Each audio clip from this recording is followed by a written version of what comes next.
This next section is going to talk about enzymes. Reactions normally occur in a sequence. So products of an earlier reaction become reactants of a later reaction. Such linked reactions form a metabolic pathway. So in order to perform metabolism, we need enzymes. So what is an enzyme?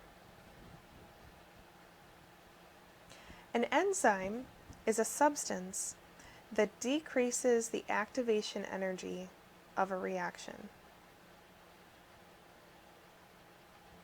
So it allows for a reaction to happen faster. Enzymes are sometimes referred to as biological catalysts. And what a catalyst does, it speeds up the rate of a reaction without being affected by the reaction. So an enzyme I like to think of as like a giant Pac-Man. It's going to chomp bonds apart, it's going to chomp and bring things together. So as it's breaking apart or building substances, it's modifying something, but it's not being affected by the reaction at all. So this is a diagram. This is free energy, so how much energy is required in order to get a reaction to go. And this is the progress of the reaction, or time. So as time goes by, this is what happens. Now without an enzyme, we would require a lot of energy to get this reaction to go. But with an enzyme, we need this much energy in order to get this reaction to go. So because we decrease the activation energy required, we can get this reaction to happen faster and easier. So this diagram you may have to label in a lab activity or an upcoming worksheet or something like that. So this diagram will help you figure that out. But hopefully this makes a little bit of sense. If we're talking about the amount of energy that's required in order to perform a reaction, an enzyme just decreases the amount of energy required so that this reaction can happen faster. So what an enzyme is going to do, an enzyme acts on a substrate. So the substrate is the substance that is modified by the enzyme. A substrate fits in the active site of the enzyme. So here's the enzyme, and the enzyme is largely made up of protein. And then on this top surface here is where we have the active site. And the active site is where the substrate is going to fit into the enzyme. The enzyme is going to perform its reactivity, and then it's going to release products. So substrate comes in, and products are released.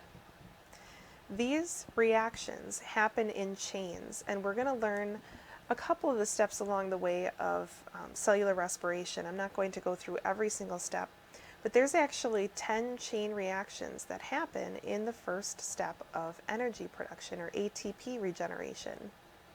And we'll learn about some of these, but as we produce a new product, that product becomes the substrate of the next enzyme, and that enzyme is going to produce another product, which becomes the substrate of the next enzyme, and then that enzyme is going to produce a new product, and so forth. And we just keep producing new products and new substrates as we go through until we create our final product. So the active site of an enzyme complexes with the substrates. The substrate causes the active site to change shape. The shape change forces substrates together, initiating the bond formation. This is what's known as the induced fit model. So the enzyme is induced to undergo a slight alteration to achieve optimum fit for the substrates. We used to say that an enzyme and a substrate were a lock and key fit, where there's one substrate and one enzyme, and they have a perfect active site for that substrate. Now, with our new induced fit model, we're saying there's substrates and there's enzymes, and as the substrate nears the enzyme and tries to get into the active site, the enzyme will modify the shape of its active site slightly so that that substrate can have a perfect fit into the enzyme. So degradation and synthesis reactions. Degradation is when the enzyme breaks apart substances, usually down into their building blocks, while synthesis is when an enzyme builds substances. Either one of these reactions can be assisted by an enzyme. So what affects the speed of the enzyme? Well, first of all, substrate concentration. The more substrate you have, the faster that enzyme is going to be able to turn it into product.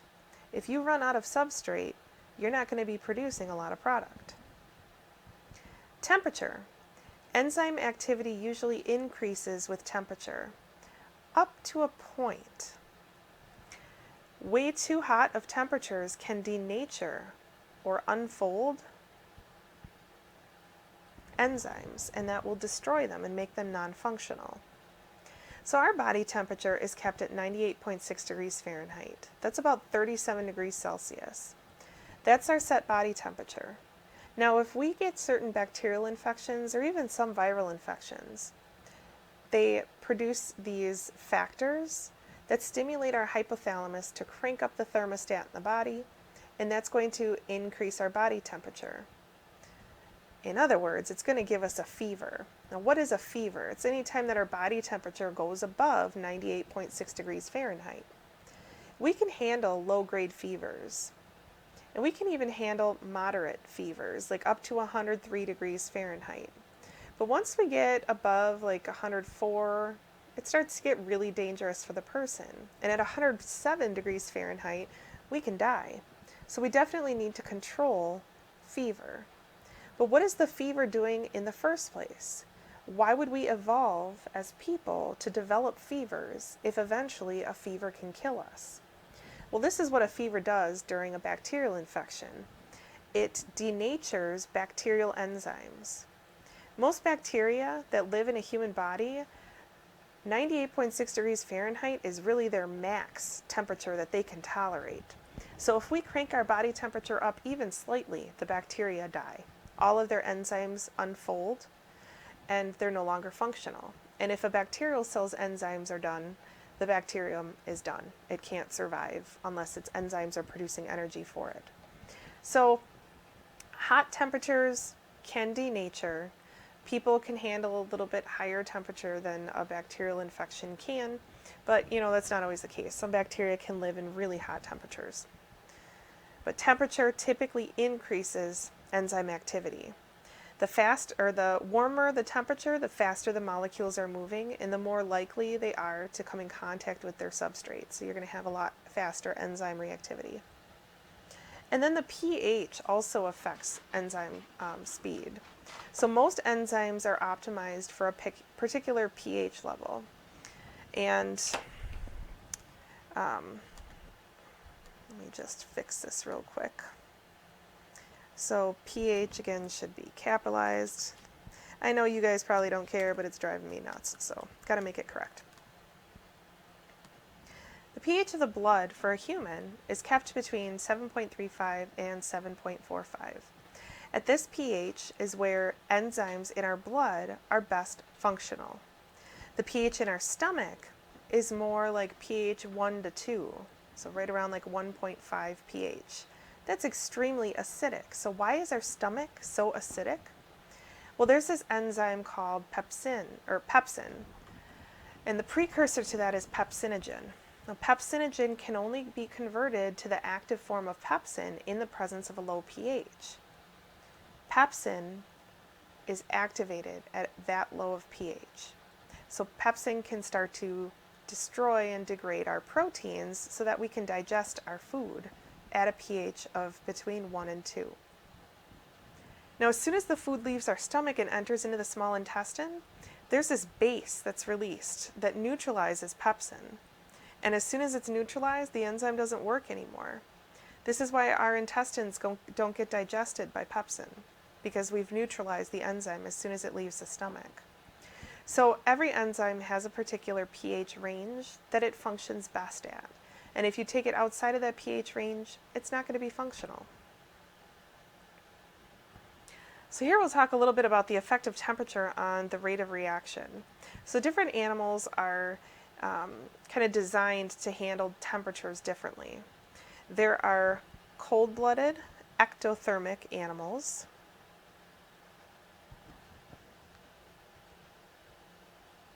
And there are warm-blooded or endothermic animals.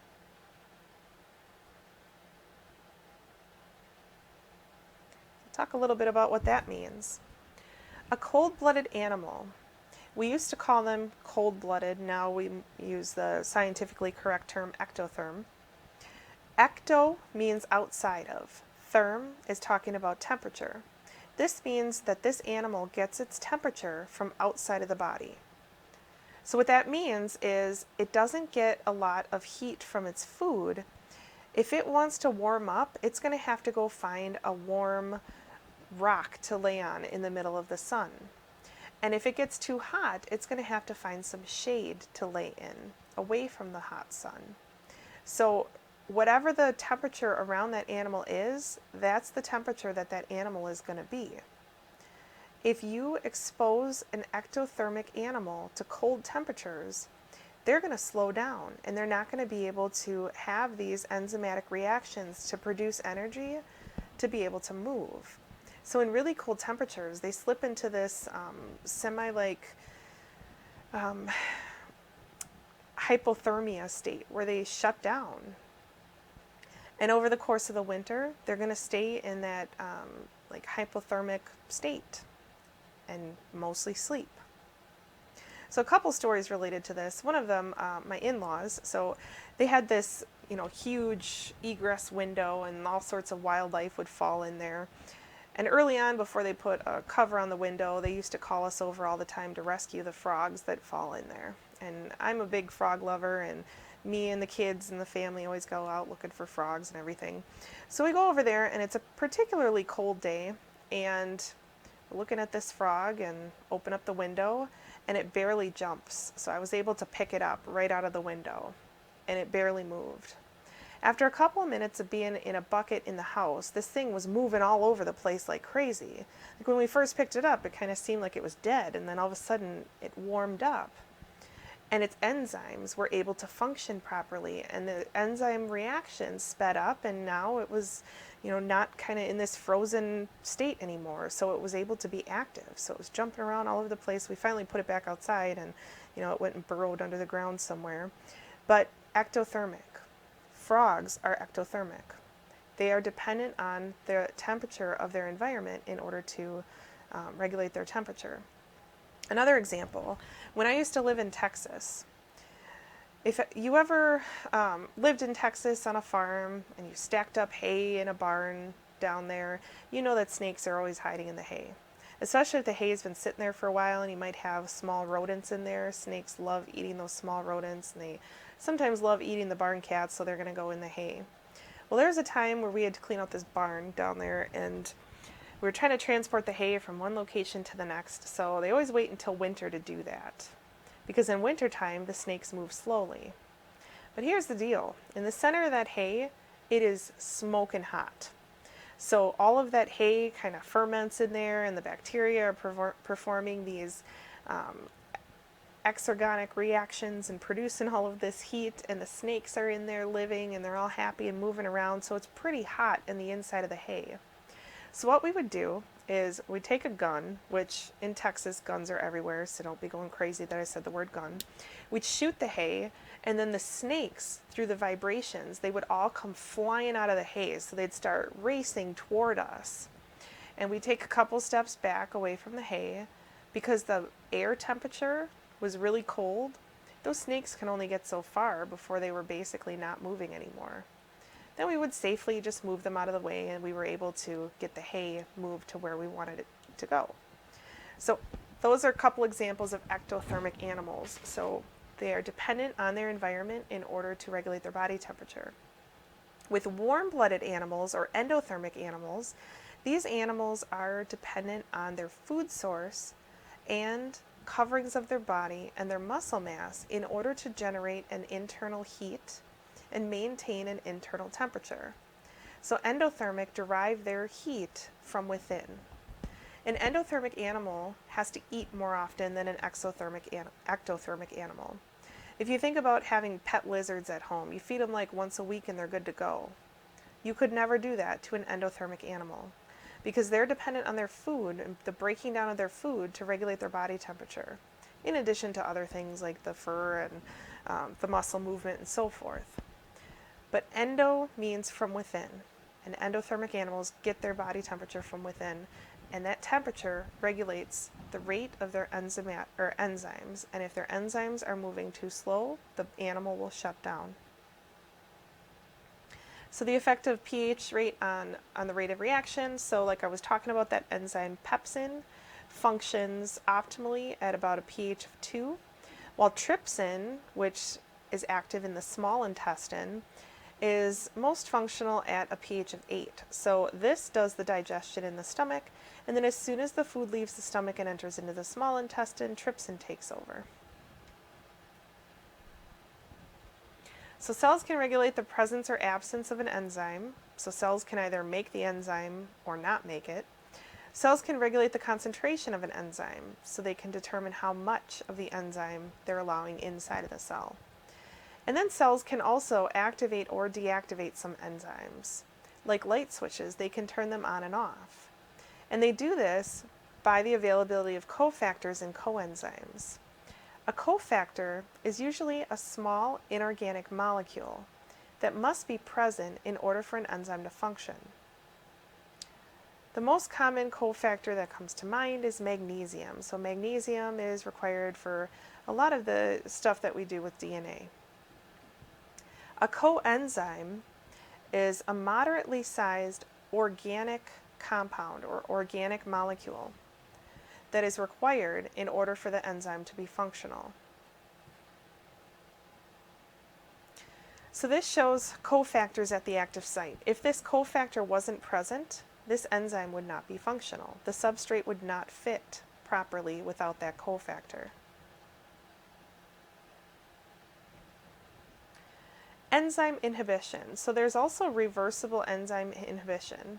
If we want to shut off an enzyme temporarily, we can do this through competitive and non-competitive inhibition. So we have this enzyme, and the enzyme has an active site.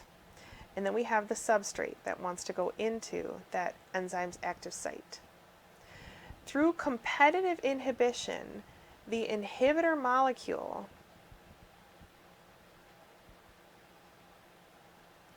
competes with the substrate for the active site. If this inhibitor gets in there first, it will be blocked and the substrate won't be allowed to enter. So these inhibitor molecules are usually the same shape as the substrate, and they fit right in the active site, and they compete with the substrate for that active site. If the inhibitor binds, the substrate cannot bind. Through non-competitive inhibition, you have your enzyme, its active site. The inhibitor molecule binds to somewhere else. And when that inhibitor molecule binds, it changes the shape of the active site, so that now the mouth is all weird shaped. So that active site will no longer fit the substrate. Now it has been inhibited. This inhibitor binds to a site that's known as an allosteric site. Excuse me. So sometimes this is also referred to as non-competitive inhibition, because the inhibitor binds to a site away from the active site, known as the allosteric site. So competitive, again, inhibitor mimics the substrate and fights the substrate for that active site. In non-competitive, the inhibitor binds, which changes the shape of the active site. So now the active site no longer fits that substrate. As soon as the inhibitors go away, this thing will turn back on. So this is definitely reversible. But enzyme inhibitors can spell death. So materials that irreversibly inhibit an enzyme are known as poisons. Cyanide inhibits enzymes required for ATP production. Sarin inhibits an enzyme located in the neuromuscular junction, and that makes people unable to have nerve impulses that feed into muscles. Warfarin inhibits an enzyme responsible for the blood clotting process. So there's different substances that can irreversibly bind to enzymes.